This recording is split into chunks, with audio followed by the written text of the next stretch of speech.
What's up, ladies and gentlemen? Welcome to episode 3 of the Nosebleeds Section Podcast. My name is Nick alongside my co host Thomas, and today we're going to be talking about some interesting news that came up this week, including the Redskins, Indians.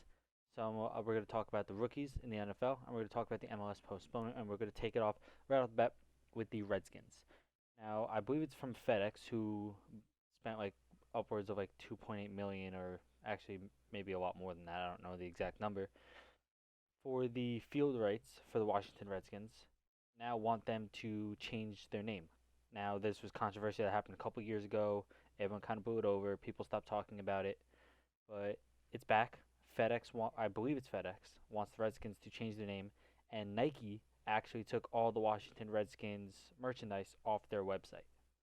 Now, I feel like this kind of came out of nowhere. It was very shocking. Like, it was just kind of just appeared one day that the Redskins that FedEx wanted the Redskins to change their name.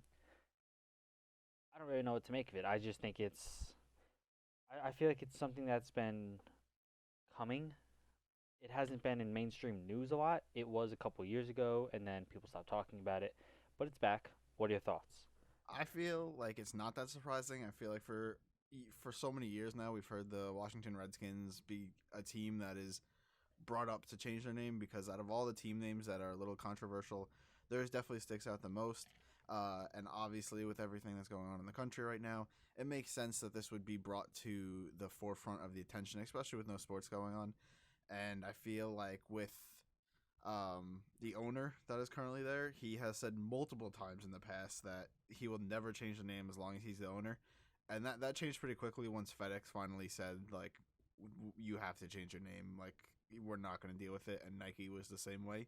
And I feel like that was a good step, and obviously changed the Redskins owner's mind real quick because now they're honestly reviewing it. When I think when they officially say that, that means the name's going to change. Yeah, I feel like they wouldn't really go that in depth to review like a name or name change unless they were really considering changing, which is, I mean, for the Redskins, they kind of have time before their season starts if they decide to do a whole new rebrand or whatever. Um, but also on the flip side of it, the Cleveland Indians are in the same exact position, and they put out almost a very similar statement that the Redskins put out, saying that they were going to um, reviewing their name and seeing if they should change their name, which it kind of seems like the Indians are going to end up changing their name as well. At least from the Indians, it might have a very similar look or very similar because I feel like they want to keep their name because of the story of, or not the story, but the history behind I guess where the word or like the meaning of their name. But it does come across as a discriminatory word or like phrase used against people. So I'm curious to see what these two teams are, if they do end up changing their name, I mean, with Nike taking your merchandise down, it kind of seems like you're forced to change your name. I don't know anything with the Indians yet.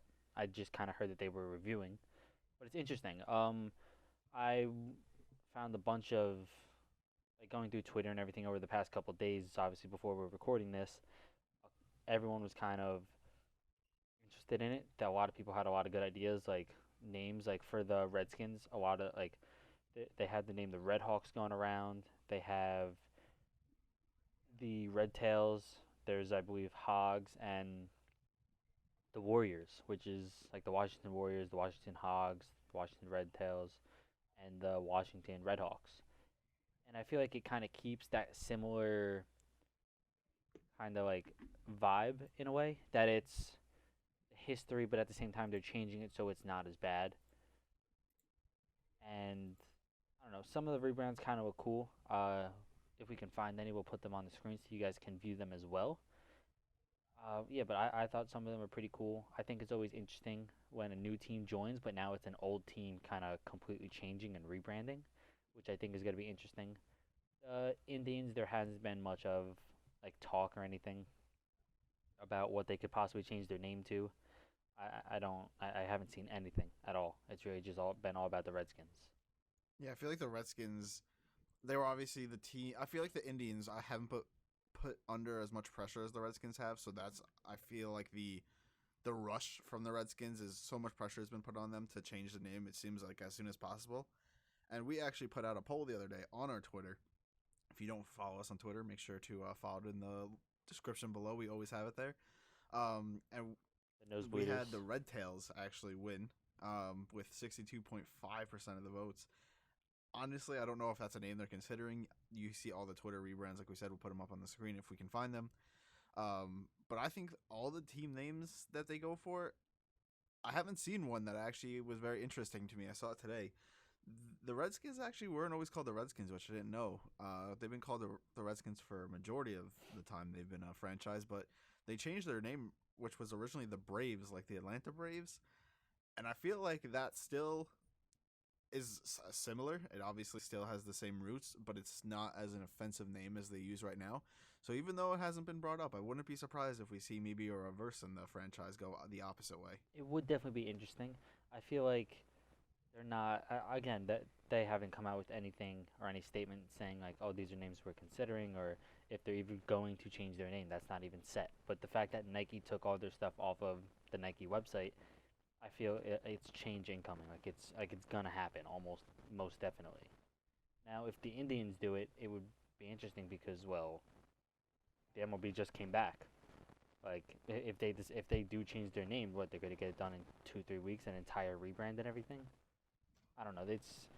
It's a very interesting topic, and as more things develop, maybe names come out, or like they definitely decide that they're gonna change. We will report that, but we honestly haven't heard any as much as I guess most people want to hear.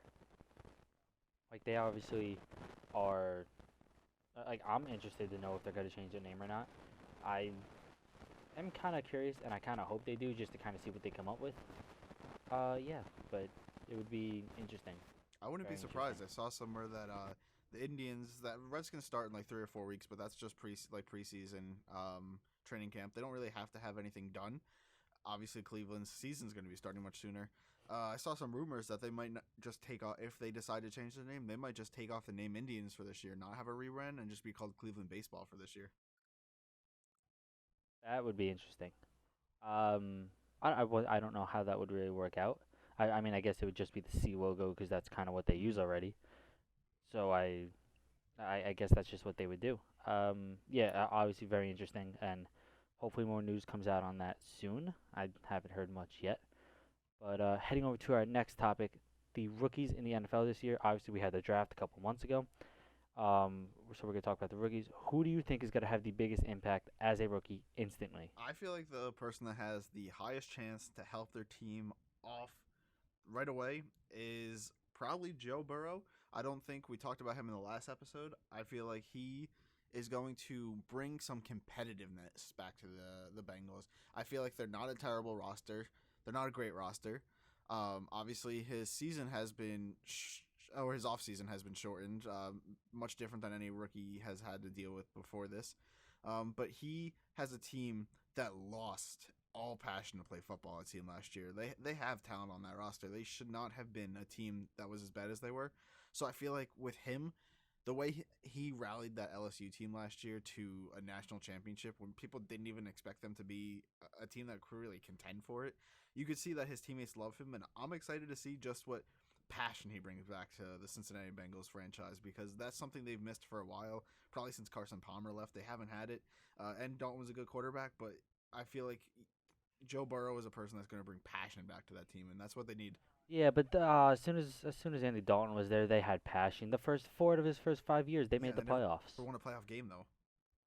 Yeah, but they had the passion to play. They had the passion to do anything. Like this year, as you said, like they didn't have anything. But when Andy Dalton was there, there was so much like they were making the play. They made playoffs 4 out of 5 years. That doesn't just happen to a team that doesn't care. Or that doesn't have passion anymore. Like they have the passion. I think they lost a lot of it this year and in previous years. I think they made a lot of good signings, so I think that's definitely going to help out Joe Burrow and how that offense and how that team runs. Um, I don't know. It's gonna be interesting. I think CeeDee Lamb is also gonna have a very big impact because with that Dallas Cowboys roster, it gives Dak Prescott another weapon to throw to, and we obviously saw like how dynamic and how good CeeDee Lamb is. And he's not even good. He's not gonna come in like a Jerry Judy, for example, who's probably gonna be the number one receiver on that Denver Broncos team. But CeeDee Lamb is not that number one receiver on that Cowboys team. You have Amari Cooper to throw to. Amari Cooper's going to get those double teams that teams are going to be worried about. So it's going to leave CeeDee Lamb in a very not open position, but it's going to leave him in a better position to impact the game because Amari Cooper is going to be the one double teamed. And then I mean, like if you decide to double team CeeDee Lamb, you're really going to leave Amari Cooper open, like one on one. It's just not going to happen. I feel like CeeDee Lamb's going to have a very very good, impactful year. I think he's going to be better than a lot of people think he's going to be. I feel like CeeDee Lamb is he has a chance to help out, but they had a good receiving core last year. They had Amari Cooper, Michael Gallup, another young wide receiver. He struggled catching the ball sometimes. He had a couple drops, but overall, their receiving core was great last year. And obviously, I think he takes over Michael Gallup as that number 2 receiver now. Will he help them? Yes, because I think he's more of a dynamic receiver. But I don't know if he's gonna help out that team so as much because they have so much talent. How much are they gonna use the rookie? I feel like he's going to be used more than most people think. I also think Chase Young, who got, I mean, I feel like Chase Young is kind of a given, but he was one of the best not recruitments out of college, but like going into his like the draft and everything, and like leading up to the draft, like he got like one of the highest ratings ever, I believe, like going into the draft. And I mean, he's gonna be a stud. He's definitely gonna be good. I feel like there's no questions about that. Um, I'm also curious to see how Tua does. I think Tua's gonna step into that Dolphins starting role week 1. I think he's gonna be the starter for that team. I don't. I think they kept Ryan Fitzpatrick around. I think they're going to try to follow what the Chiefs did with Patrick Mahomes and maybe have him sit a year, learn a little bit, especially since he's coming off a college career that had a lot of injuries. I think they want to give him a full year of preparation and sort of rest. Obviously, he'll still be working out with the team. He'll still be the backup unless something happens to Ryan Fitzpatrick. But I feel like at least for the first half of the season, you're going to see Ryan Fitzpatrick as that quarterback. I do think Tua gives them a better chance to win, but I feel like that's not what the Dolphins are trying to do at the moment. I don't know about that. Ryan Fitzpatrick started what the first 3 games last year before he was subbed out. Yeah, and then he got subbed back in next week, so. Yeah, because their backup was bad too. I think Tua comes in. Maybe he doesn't start the first game, but he's gonna come in. I think he's gonna start week 1. I do. I think Tua's gonna start week 1. That is Well, his they team. already said that Fitzpatrick's the starter week 1. Yeah, but everyone says that. It's the same way like the Chargers said that they're going with like Justin Herbert's not gonna be the number 1, but I don't think he's gonna be the number 1 until like week 7. Yeah, I think you're going to see the same I thing with I Tua. think I don't know. Cause right, but like Justin Herbert, he's behind Tyrod Taylor, right? Yeah. I think Tyrod Taylor's a much better quarterback than Ryan Fitzpatrick. Ryan Fitzpatrick has his moments, but Ryan Fitzpatrick is not a quarterback to really be behind. He's not one who's just gonna teach you or like you're gonna learn I, a ton I from. mean, he's been a journeyman. He's done that for so many quarterbacks throughout his career. Obviously, he's been a person that wants to start himself, which is why he's traveled. But I think the Dolphins, they don't want to risk the injury with Tua. They don't want to rush him into a spot where he gets hurt because they still have problems on that offense. If he goes in, he's a high chance of getting hit in a certain way and ending his season, and then he can't even learn. I feel like you put him in the backup. If he has to play, he has to play, and that's what's going to happen.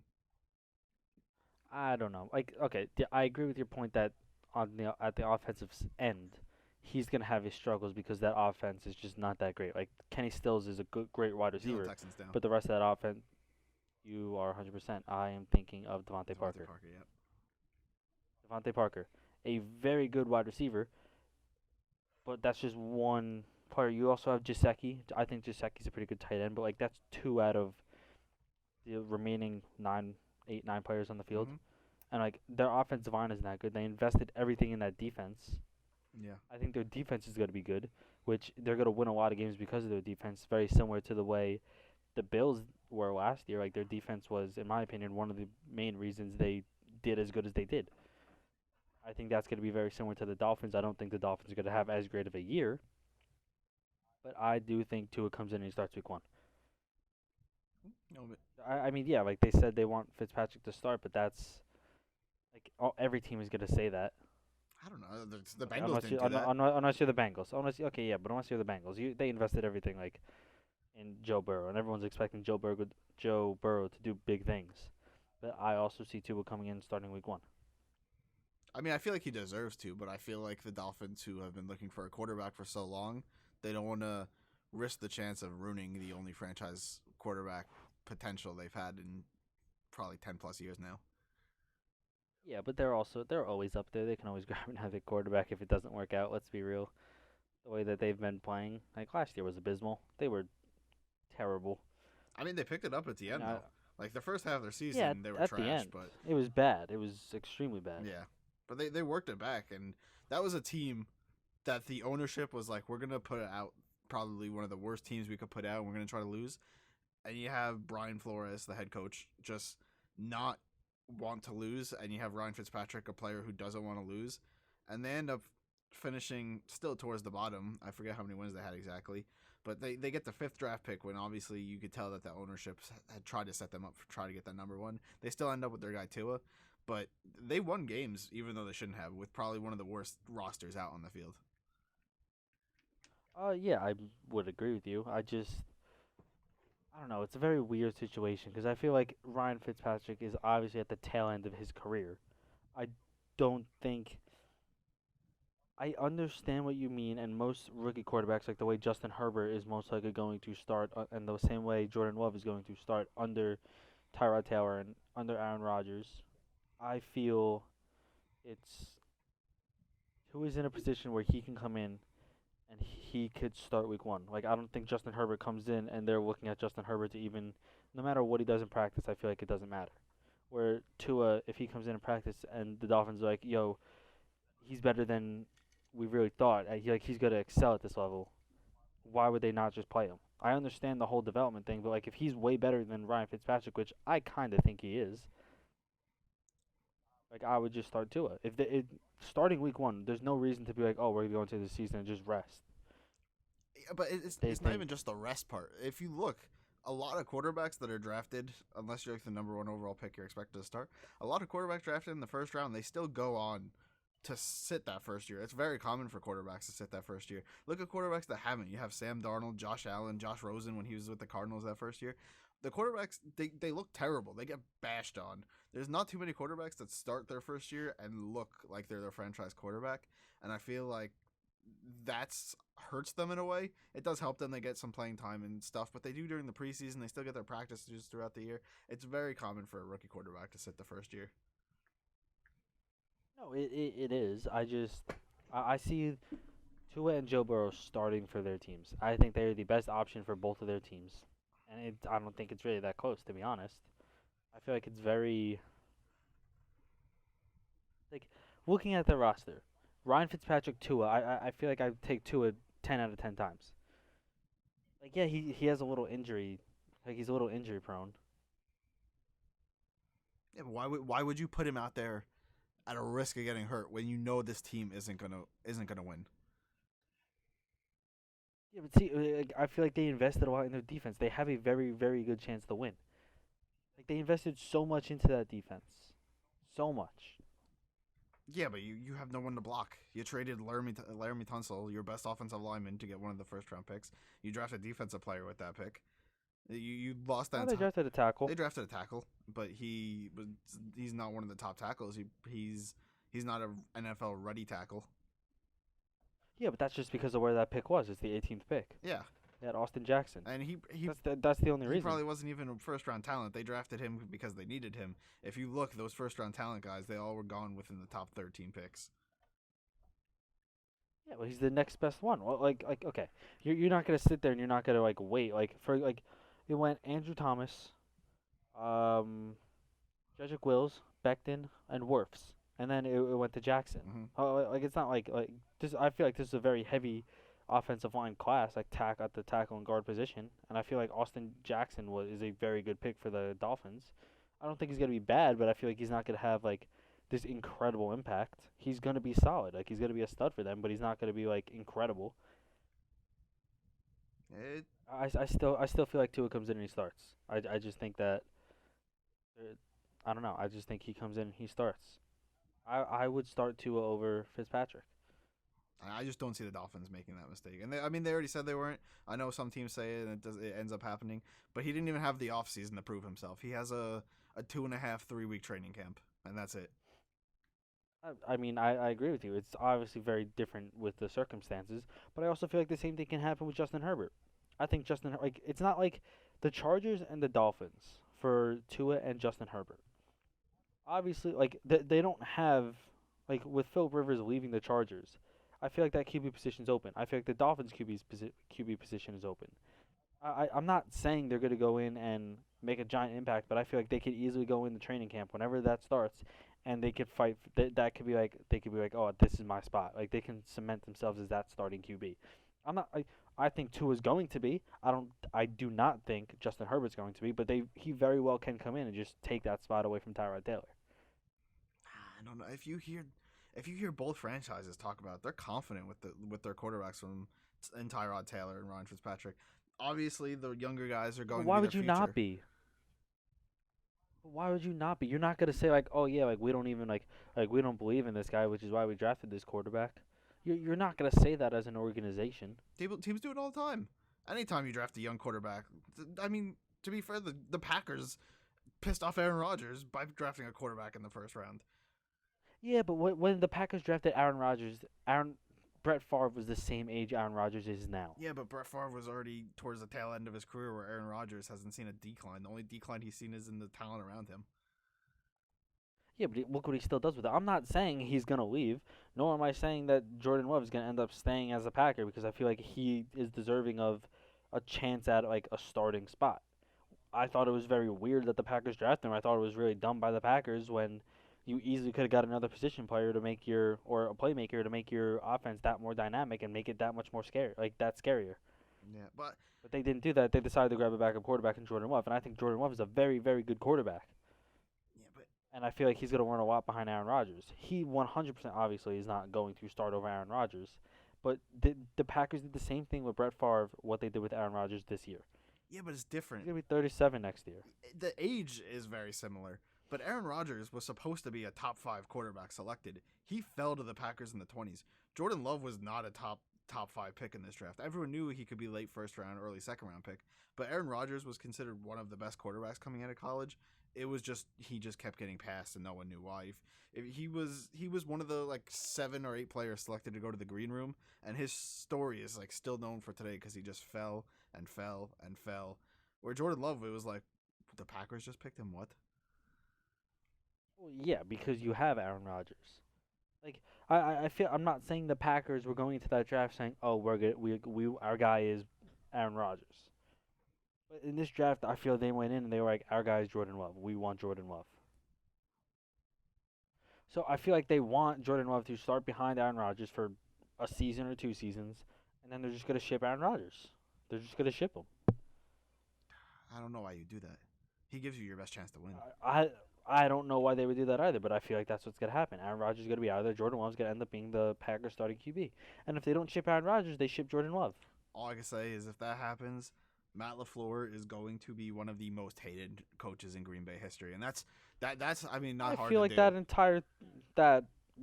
entire organization at the moment is very like no one knows what's going on over there. They let go of Like, Mike it McCarthy, just does- and it's just went downhill. Like, it just doesn't make sense. Like Jordan Love is a very good quarterback, and I feel like I thought he was gonna go a little higher than where he got picked, but not to the Packers. You have Aaron Rodgers. You could have waited till next year and picked up another very good quarterback, like the quarterback from North Dakota State. Like I think he seems like he's gonna be really good. But like you could have waited a year or two if you really wanted to. It's not like Aaron Rodgers is on the decline, as you said. He's there and he's still gonna be very good. I think it was a waste of a pick to draft Jordan Love, but it seems like what they're going to do is take Jordan Love, have him learn from Aaron Rodgers, and then ship one of them.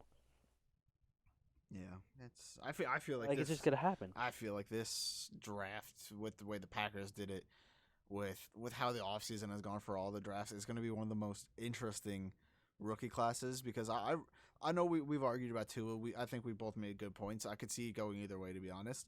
But it's just going to be one of the most interesting rookie classes to ever watch because they are in the oddest situation out of any other rookie class. Oh, 100%. And I know this is a little like off topic to what the point is here. I can see Jordan Love in the next couple of years being a Raider, I could see that. taking over Derek Carr's job. Yeah, the Raiders don't seem like they like Derek Carr at all right now. I just think that Raiders team has not had a chance to when they had a couple options, like before they shipped Amari Cooper. I thought they were pretty good. I thought Derek Carr was a really good quarterback. I wouldn't consider him like one of the best quarterbacks in the league, but I thought he was a really good quarterback. Yeah. You know who I would compare him to? Who? Obviously not as mobile, but skill-wise and everything, I feel he's very similar to Dak Prescott. Yeah, with arm strength and arm talent wise, yeah. But like I think Dak Prescott is a much more mobile quarterback, which Yeah. makes him better in my opinion. Like especially age-wise, like I would take Dak Prescott over Derek Carr. But Derek Carr would like now you would probably agree with me, but like if you switch them, right? If you put Derek Carr on the Cowboys and you put Dak Prescott on the Raiders, I feel the Cowboys might even do a little better just because of Derek Carr's experience and everything. Yeah, I agree. Like I mean I know that kind of sounds crazy, but I don't think Derek Carr's a bad quarterback. Like they shipped Amari Cooper, and then they were supposed to have Antonio Brown, and they were supposed to be pretty good. And then I mean obviously the whole Antonio Brown thing happened. Does he even have a wide receiver? The running back they drafted is a stud. Yeah, Josh Jacobs, he's a stud. Yeah, he's a stud. He's really good. And they got Henry Ruggs in the draft. They got Henry Ruggs, and then they got a cornerback. I thought their defense was pretty good. I would say they're bang average for the NFL. Like they definitely weren't at the bottom, but they weren't near the top. Mm-hmm. They drafted Henry Ruggs, who I think is going to be a good receiver. I think he's going to have a lot of pressure on him coming in because I think it's going to be like he's that go-to guy Yeah. for the Raiders, which isn't bad, but I feel he's going to have a lot of pressure. Yeah. I wouldn't be surprised if we see Derek Carr get benched this season, though. Yeah, but who's his backup? Marcus Mariota. It is Marcus Mariota. He did just sign there. That is correct. We forgot about And that. John Gruden, big Marcus Mariota fan. Obviously, John Gruden was doing like the NFL shows, and he was high on Marcus Mariota. Yes, he always was. I think he had like a whole like, camp and like something, and like I think Mariota like won it or was like very like close to winning it or something. Yeah, I think the Raiders are going to be a decent team. I think the Raiders like I think Henry Ruggs can have a pretty good year. I think it helps Derek Carr in that offense because they don't have a bad offensive line. No, they don't. Like they don't have a bad. Like they have a stud running back. I don't think Derek Carr's bad. I don't think he's incredible, but he's definitely not bad. He's definitely like towards the top half of the quarterbacks in the NFL. Mm-hmm. Yeah, I think they can do some. I can think they're going to be a lot better. I also think I'm gonna butcher his first name, but Cavallon Chasen? No, Javon Kinlaw. Oh. I'm sorry, I was looking at the wrong one. Javon Kinlaw. I think the 49ers, their defensive line was good, Mm-hmm. and I feel like it's just way better now. Oh, 100%. Like, you had Nick Bosa. As a rookie, Nick Bosa is incredible. Yeah. Like, the Buccaneers or the 49ers just very, very good like defensive line. And then you're going to add Javon Kinlaw, who I thought was, easily he is the best defensive tackle coming out of or him or Derek Brown. I feel like Javon Kinlaw is underrated. Yes. But I think they added. I'm gonna be honest. I didn't think this was a piece that they needed to add. Like I thought their defense was good already, and I feel like that 14th pick should have went to like a wide receiver, especially after getting rid of like Emmanuel Sanders. But I mean, like, I guess their whole thought process is. To be fair, last year like their defense was so good, it was just hard to score on them, and then they just ran the ball down your throat. Mm-hmm. They did kind of whatever they wanted to. Yeah. And they just solidified that defense. If you look, though, their defensive line was a stud, but they traded DeForest Buckner for that 13th pick, who is one of their best players on the defensive line. But they had to get rid of him. It was either get rid of him or pay him next year, and they have so many players they need to pay. They're in a very similar situation to the Chiefs.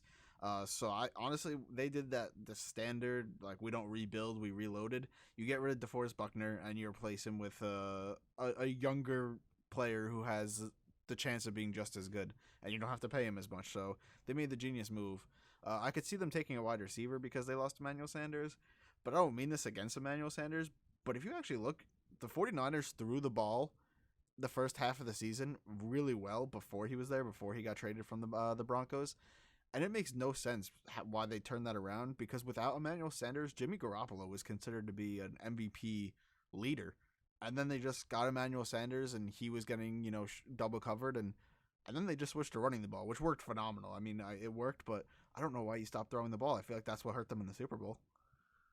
Oh, 100%. I feel like, which doesn't make any sense because you're like, oh, Jimmy Garoppolo was extremely good throwing the ball last year, right? For the first half. And then they and then they trade for Emmanuel Sanders, which in your head you're thinking like, all right, they're pretty good throwing the ball, but now they got a better wide receiver, which all that could really mean is another guy's wide open, right? Mm-hmm. Like all that could mean is like someone else, one of your other good receivers, is 1-on-1, and I mean I didn't think they were really getting double covered much, so like I don't understand how that really hurt them, but yeah, they ran the ball, it worked well until they got to the Super Bowl, and everyone kind of knows how that happened.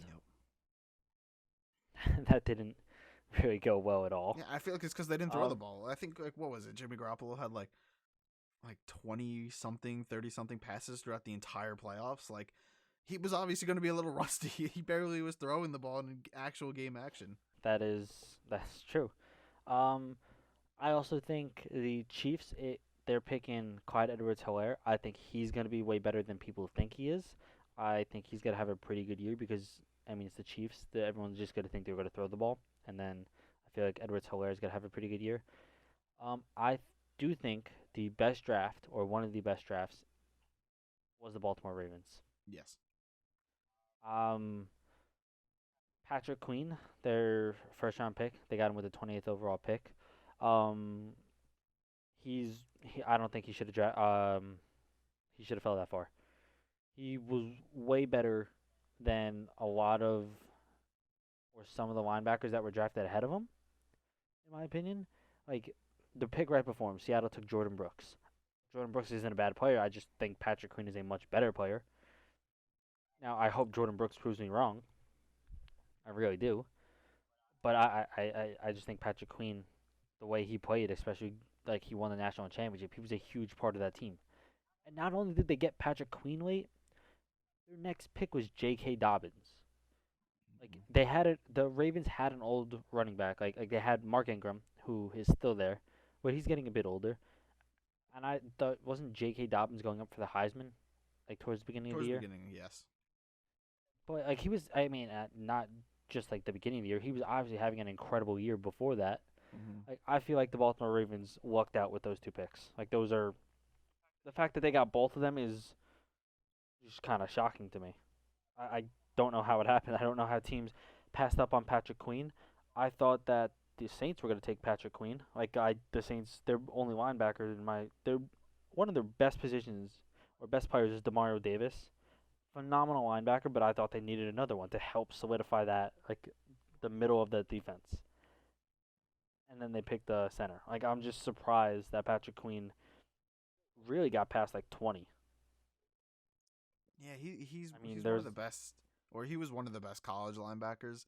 And obviously college, I feel like linebackers have a little bit of an edge because the secondary isn't as fast in college. But he wasn't even a person that needed to capitalize on how much faster he was than some of the players in the secondary that should have been faster on him. Like, he was a player that read defense. You could see he studied. He knew what was going to happen, and he was able to set up his guys on the field to stop what was going to happen, and that's huge. That's what surprises me, that people passed on him. Not a lot of players could show that so early, and he looked phenomenal doing that. Oh yeah, which is why, like, I thought he looked so good. Not just toward the end of the year, like towards the end of the year. I thought he was just good from the beginning. Like, I thought he was just great from the beginning. And the fact that he went past like 20 is just shocking to me. And then they got J.K. Dobbins, who I thought was just incredible, and then no one wanted to pick him.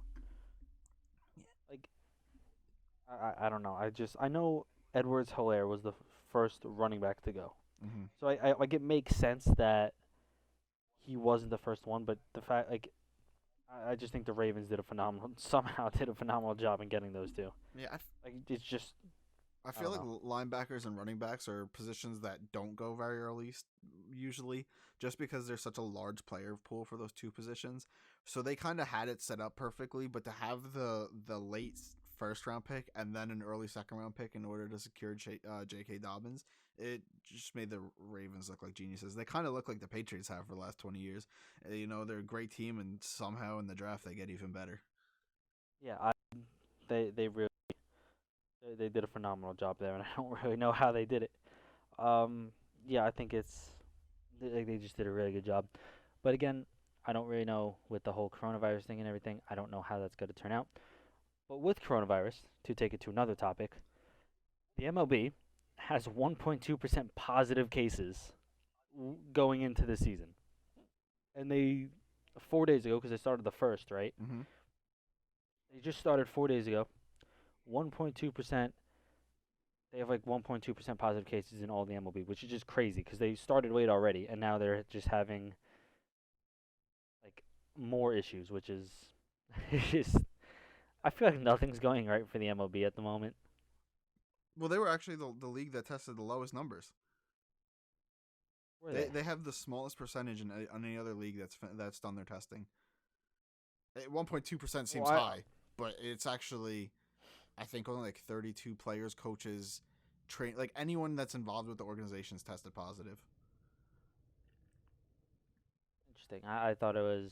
I thought they were one of the higher ones. So, yeah, but I mean, like, look, still, I feel all these sports coming back. There's more positive cases than they even thought, which is going to go to their next topic, to our next topic. I can't speak. The MLS has some postponed games already. They're supposed to start on Wednesday, July 8th, and they have postponed games already. Like looking at the schedule, the on July 8th, there's going to be two games. Orlando City and Inter Miami are going to be playing at 8 p.m. That's going to be on ESPN.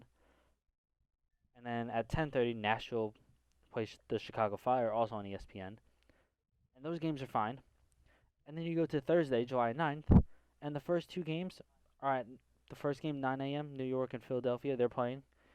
Then at 8 p.m. you got Montreal and New England, they're playing. But the FC Dallas and Vancouver Whitecaps are postponed due to coronavirus cases. I feel like the MLS was one of the first leagues to get everything back and going, and they are going to be the first league to start back up again because they're still starting July 8th. But does this one postponement push back everything else? I feel like it doesn't.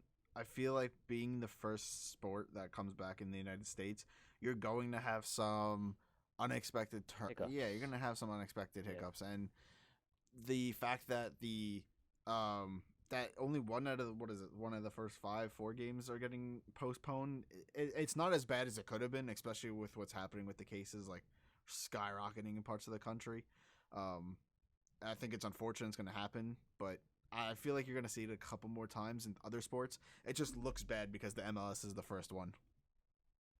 Oh, 100%. And like also with just that game being postponed, I know the New York Red Bulls had a couple, I believe, staff and maybe like one or two players test positive, so they actually postponed their flight down to Orlando because that's where the games are being played.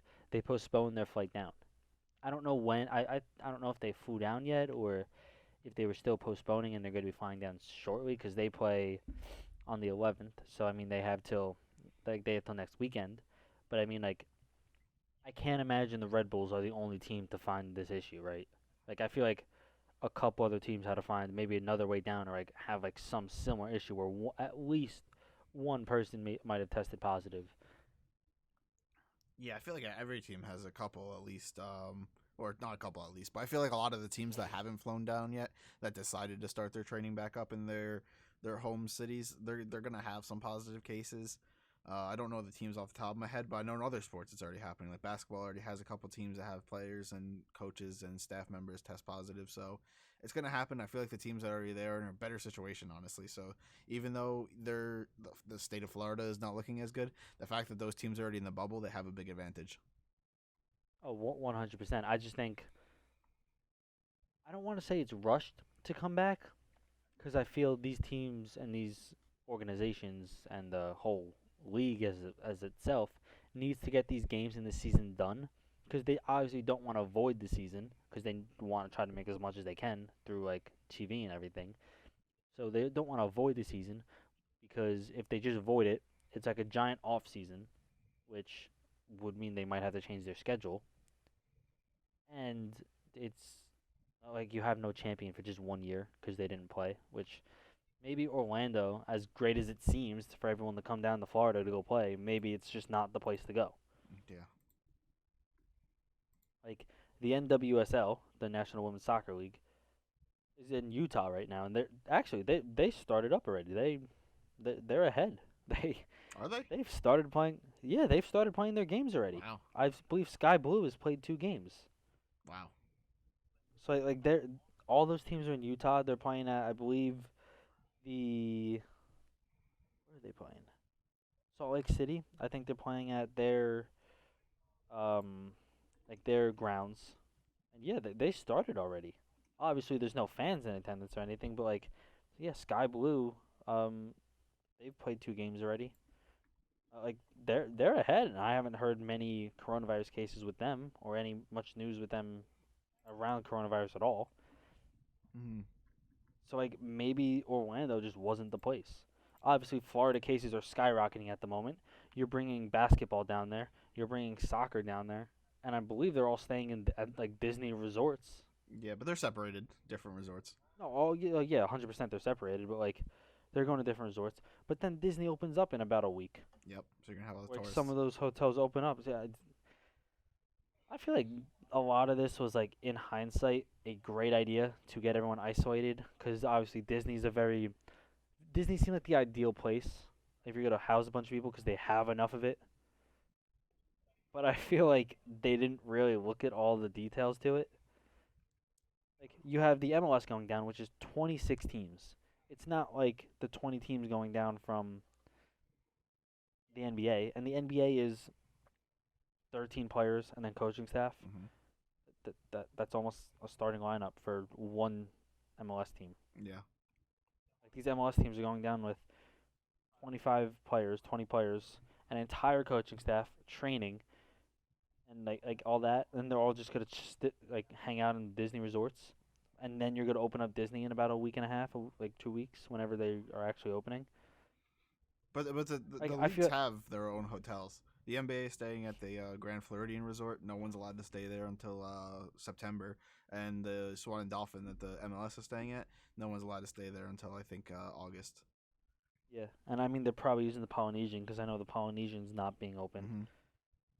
So I just think this whole everyone wants to get it going, which is obviously great, and I wanted to get going because I really need to start watching sports. It's so boring without sports. It's so boring. But I feel like there was a better alternative to doing things like this. Because I feel like, right, for the Red Bulls, for example, they postponed their flight down. They can't postpone their flight down for 2 weeks. No. And that's like the minimum, Mm-hmm. right? That's the minimum. So they can't postpone their flight down for 2 weeks. So they're going to go down there. Someone might have caught it from one of those people that have it, but is not showing symptoms. And all of a sudden, they play Atlanta United. All of a sudden, half the Atlanta United team has it. Yeah, exactly. And then it's going to look bad on that team, those players, and the whole league is. Yeah, and yeah, it looks bad from the Red Bulls. But like, it might not just be the Red Bulls. Like, there could be someone who doesn't feel any symptoms, Mm-hmm. and doesn't have a fever or anything, has absolutely nothing. But they're like just a carrier of it.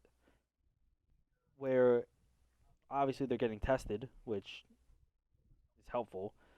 But I mean, like, I guess there's a chance that like one person goes past that has it, or like catches it while they're there Yeah. somehow.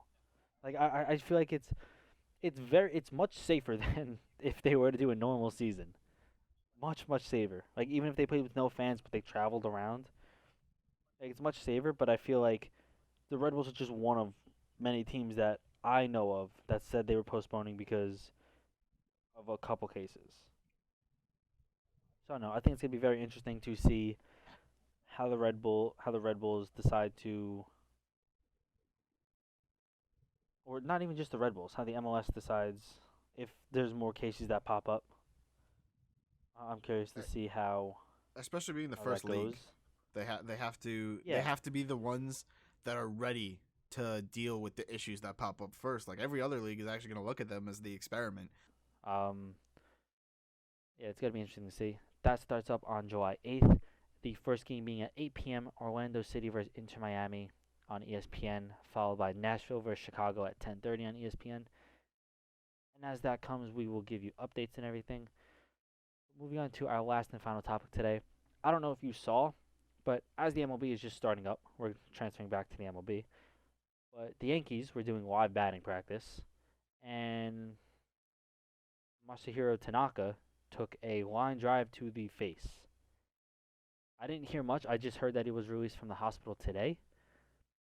But as a Yankee fan, or really just baseball in general, like you come back for less than 5 days, and stuff like that. This is happening. Like I just feel like it's you can't write it any better, more or less. I don't know how. I mean, I get they obviously have to start training a little bit quicker, but I don't know how they're already. Like it seemed like there was obviously you have the pitchers batting to your batters, so they get in a situation, but like you don't have a net or anything right now. In front of the pitchers, if the pitcher, because the pitchers are throwing live BP, because this is their chance to. This is like their preseason. Because otherwise they'd be throwing in like preseason games, because they have the preseason season. Yeah. That sounds just really weird to say. So they're trying to sim that faster. Like Garrett Cole for the Yankees threw a couple days ago. I know like a lot of teams are doing like just normal batting practice, but I mean you're gonna do that anyway. But for the pitchers, this is their like this. It's kind of like they're not gonna play many preseason games. This is all they're gonna get. So I mean, I imagine all other teams doing this. Obviously, very unfortunate for the Yankees and Masahiro Tanaka. And I mean, again, less than 5 days into this preseason, and one of the Yankees' best pitchers just took a fastball or just a ball straight to his face, and he did just get released from the hospital. He is okay. I haven't heard any other news at the moment, but yeah, he like I can only imagine how much that hurts. Obviously, like it's a baseball. I imagine it being hit 100 miles per hour back at your face. And not only did it come from just a normal hitter, it came from Giancarlo Stanton, who's probably one of the most powerful hitters in all of baseball. Yeah, I don't think I want to get hit by Like, anyone though. I feel like it's gonna hurt no matter who it is. Oh, 100%. I mean, I don't want to be hit by anyone. That hurts. But I mean, Giancarlo Stanton is the things he did at Miami. He's obviously been hurt for the majority of his time here in New York for the Yankees. But he hits a ball hard, far. Like I can only imagine how much it hurts in general. But like I feel like that. Like if you were to compare the two, not that you're going to, but if you were to compare, I just wouldn't want to be hit by anyone but Giancarlo Stanton, or I would want to be hit from anyone but him. Like I feel like that just hurts a lot. Oh yeah, the velocity when that ball comes off the bat has to be crazy. Insane, yeah, and it's like it's a line drive. It's not like just a pop up where it's obviously gonna be less or like a ground ball or anything. Like that's a straight line drive back at your face. I mean, like he was on the ground for a couple minutes. He got up. Teammates walked him off. He obviously went straight to the hospital. But he did get released. He is okay. As more on that story comes, we will bring that to you. That's going to wrap it up for us here on episode 3 of the Nosebleeds Section Podcast. If you guys enjoyed the video, please make sure to hit that like button and subscribe if you haven't done so already. Let us know in the comments below any arguments you agreed or disagreed with that we brought up during this episode. Let us know some future topics you may want us to talk about. And that's going to wrap it up, so enjoy your day.